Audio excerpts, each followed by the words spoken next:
안녕하십니까, 박종호입니다. 예, 모처럼 또 인사드립니다. 제가 요즘 강연을 가거나 또는 학교에서, 요즘도 저희 학교에서 대학원생을 모집을 하고 있거든요. 근데 이제 저희 과에 석사과정으로 등록하려는 많은 분들이 저한테 전화도 주시고 이메일도 보내고 그러십니다. 물론 뭐 교수님한테 석사과정 배우면 어떤 걸 배우고 나중에는 어떤 도움이 되는지, 특히 직장인들을 위한 야간 과정이다 보니까 그 질문을 많이 하시는데, 그러다가 허허 웃으면서 개인적인 것도 여쭤봐도 됩니까? 하십니다. 그러면서 제일 많이 물어보는 질문이, 다시 진보 정권이 들어섰으니까 또 부동산 오르나요? 라고 하면서 물어보시는 분들이 많습니다. 참 여러 가지 맥락에서 해석될 수 있는 질문입니다. 그런데 그냥 통계적으로 보면 진보 정권 시절에 부동산이 오른 거는 통계적으로 맞습니다. 그렇지만 그게 원인이 어떤 정권의 잘잘못 때문이냐라고 했었을 땐 뭐 해석은 다양하게 있을 수 있겠죠. 하지만 분명한 것은 진보 정권 때 부동산이 더 오른 것은 분명한 사실입니다. 그래서 이번에도 진보 정권이 다시 정권을 잡았기 때문에 또 부동산이 들썩일 수 있는 거 아닌가요? 라고 했었을 때, 과거에 항상 그랬다고 해서 미래도 그러면 우리가 역사책만 보고 투자하면 되겠죠. 그렇지만 항상 동일하게 반복되는 패턴이 일어난다는 보장은 없습니다. 하지만 여러 맥락상 이번에도 부동산이 상승할 수 있는 여지는 많아 보입니다. 대표적으로 좀 몇 가지 설명드리면요, 지금 국가 경제의 경제 성장률이 0%대로 완전히 주저앉아 버렸습니다. 원래 코로나19 전까지만 하더라도 우리나라는 2% 중후반대의 경제 성장률을 기록했던 나라였는데, 이게 0%대 초반으로 떨어졌으니까 국가 경제 성장률이 3분의 1 토막이 난 겁니다. 국가 경제 성장률이 3분의 1 토막이 났음에도 불구하고 정부가 가만히 이것을 지켜만 보고 있어야 된다, 이런 스탠스를 유지하는 경제학자나 관료들은 아마 없을 겁니다.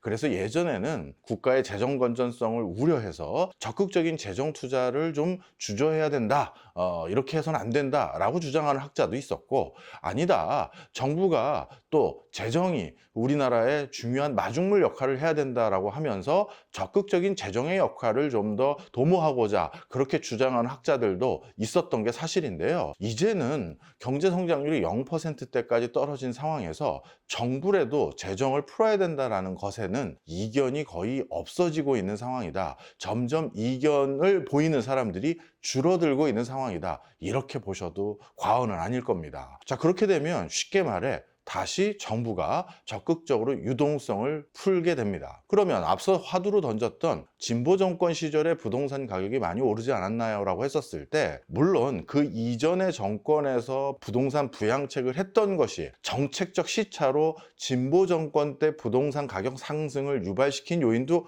분명히 있습니다만, 진보 정권은 상대적으로 재정 투여를 적극적으로 하는 정부들이 많았죠. 그래서 실제 M1이나 M2 기준으로 봤었을 때 유동성이 많이 풀려진, 유동성이 많이 공급된 시절이 많았습니다. 그리고 이런 시중에 돈이 많이 풀린다는 것은 반대로 돈의 가치는 떨어지지만 실물 가치는 올라가게 만드는 요인으로 작동하죠. 그래서 바로 이렇게 유동성 공급은 부동산 가격 상승을 유발하는 아주 근저의 요인이 되고 있습니다. 그런데 이번에도 다시 경제 성장률이 0%대로 떨어졌기 때문에 적극적인 추경과 경기 부양을 해봐야 된다라는 것들을 추구할 수밖에 없는 상황이 돼버렸고요. 이것은 자칫 잘못하면 또다시 국내의 유동성을 추가적으로 공급해서 부동산 상승을 유발할 수 있는 하나의 환경을 제공할 수 있는 그런 것은 분명히 있습니다. 그리고 또 한 가지는 한국은행의 기준금리입니다. 부동산은 금리에 민감할 수밖에 없습니다.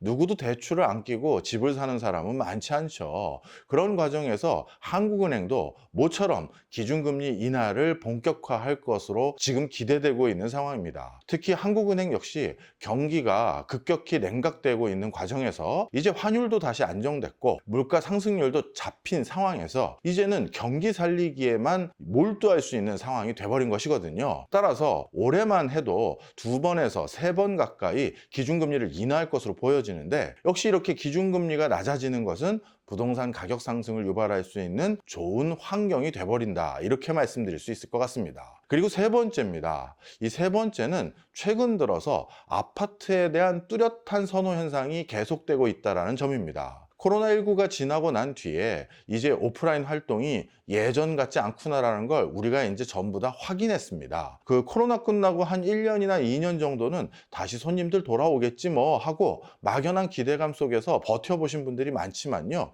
이제는 옛날로는 안 돌아가는구나 라고 우리가 그 사실을 알게 됐다 해도 과언이 아닙니다. 그래서 상가에 투자하려는 그런 수요도 많이 줄었고요. 뿐만 아니라 교외 지역이나 지방에 투자하려는 수요도 지금 지방 부동산 흐름을 생각했었을 때 그게 그렇게 다시 되살아나기가 쉽지 않은 상황입니다. 그러다 보니까 서울과 수도권 일부 지역에 그것도 아파트를 중심으로 한 투자 수요가 계속 몰리고 있고, 예전에는 다세대 주택이나 다가구 주택 이런 것들을 구매해서 임대 수익을 통해서 노후를 좀 도모해 볼까 했던 분들도 있습니다만, 최근 전세 사기 이후 빌라에 대한 기피 현상이 고조되고 있는 상황에서 이것도 마음대로 안 된다는 걸 확인했던 적지 않은 사람들이 아파트에 대한 선호 현상이 뚜렷해지고 있습니다. 바로 이것 때문에 은근슬쩍 계속해서 올해만 하더라도 서울을 중심으로 아파트 가격이 계속해서 오르고 있는 상황입니다. 그런데 이런 상황에서 금리 인하와 유동성 공급 그리고 추가적인 아파트 선호 현상이 공고화되게 되면 역시 부동산 가격이 더 오를 수밖에 없는 상황으로 진입할 수밖에 없습니다. 거기다가 이재명 대통령이 가지고 있는 부동산에 대한 나름대로 관이라고 해야 될까요? 프레임도 많은 분들이 부동산에 대한 투자를 주저했다가 이걸 굳이 주저할 이유까지는 없을 수도 있겠다라고 생각하는 분들도 많이 있습니다. 과거에 진보 정권에서는 중과세를 통해서 부동산 투기를 억제하고 불로소득으로는 더 이상 소득을 거둘 수 없게 만들어 주겠다라는 미명 아래 굉장히 중과세를 선호하면서 수요 억제 정책 그리고 공급보다는 수요를 억제하는 것을 많이 선호해 왔던 것이 사실입니다. 하지만 이번에 모 방송국, 모 방송국 아니죠. 제가 라디오로 진행하고 있는 MBC 라디오 제 바로 앞 코너입니다. 뉴스 하이킥에 출연해서 이런 표현을 하셨습니다. 부동산은 역사적으로 계속 상승해 오지 않았냐. 앞으로도 그럴 가능성이 많다. 그래서 내가 원하는 건 부동산 시세를 아래로 내리는 것이 아니라 안정화다. 그리고 안정적인 상승을 도모한다 라고 말씀을 하시면서 세금을 통해서 억지로 누르는 건 적합해 보이지 않는다. 안정적으로 부동산 흐름이 이어지기 위해서는 적절한 수준의 공급을 계속해서 할 생각이다라고 부동산의 나름대로의 철학을 말씀하셨습니다. 물론 경제 상황이 바뀌면 당연히 경제에 대한 대응책 그리고 경제를 바라보는 관점도 바뀔 수는 있습니다만, 그래도 지난번 대선 때 수요 억제 정책을 대규모로 공약화했던 것과는 분명 결이 다른 그런 관을 제시했기 때문에 어찌 보면 지금 부동산에 돈을 넣었을 때 이걸로 인해 추가적인 중과세를 우리가 당할 일은 없지 않겠느냐라는 심리도 일부는 있는 것이 사실입니다. 그래서 이런 것들을 종합했을 때 부동산이 다시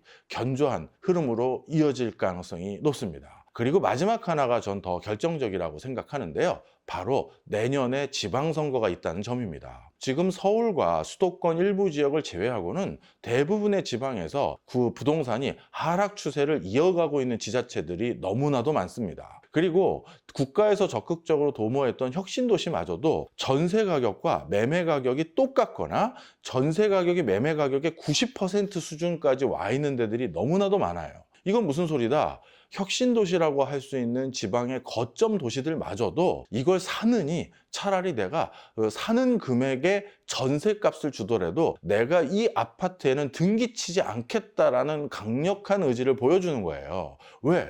올라갈 거라고 생각하지 않는 거죠. 바로 이런 지방의 부동산에 대한 시장의 전망들이 지금 아주 높은 공고한 흐름을 이어가고 있는데요. 이거를 뒤엎지 않고서는 지방 거주자들, 지방의 유권자들에게 표를 얻기가 어렵습니다. 따라서 이번 지자체 선거에서는요, 내년입니다. 내년의 지자체 선거에서는 강력한 부동산 부양책들을 많은 도지사, 많은 광역시장, 많은 지자체장들이 내세울 가능성이 많고요. 그 과정에서 또다시 유동성이 뿌려지게 되면 당연히 부동산이 들썩일 수 있는 요인들이 분명히 생깁니다. 따라서 이번에도 진보 정권 때 또 부동산 가격 올랐네라는 오명을 쓰지 않게 하기 위해서는 경기를 부양해야 되는 건 분명 해야 될 일로 보입니다. 하지만 그것이 아무 대가 없이 치러지는 건 아니잖아요. 돈을 더 풀면 그것으로 인한 대가는 당연히 실물 가격의 상승입니다. 대표적으로 부동산 가격의 상승이죠.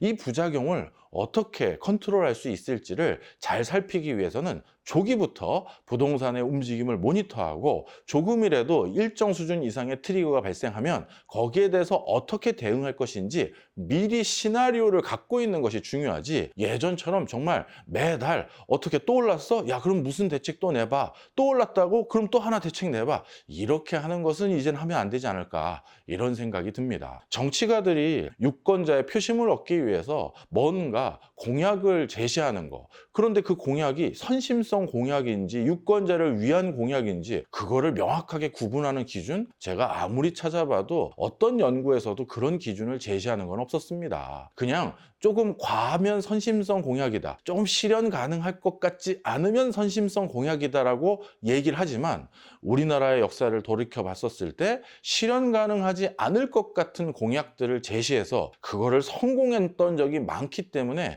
지금 여기까지 왔던 것도 분명한 사실입니다. 그래서 정치가들이 하는 얘기를 제가 무조건 폄하할 생각도 없지만요, 그동안에 있었던 부작용들도 분명 목격하신 분들이 많을 것이기 때문에 이번에는 그런 부작용이 혹시나 유발되는 게 있다면 조기에 잡으시길 하는 바람에서 말씀드립니다. 오늘은 여기까지입니다. 고맙습니다.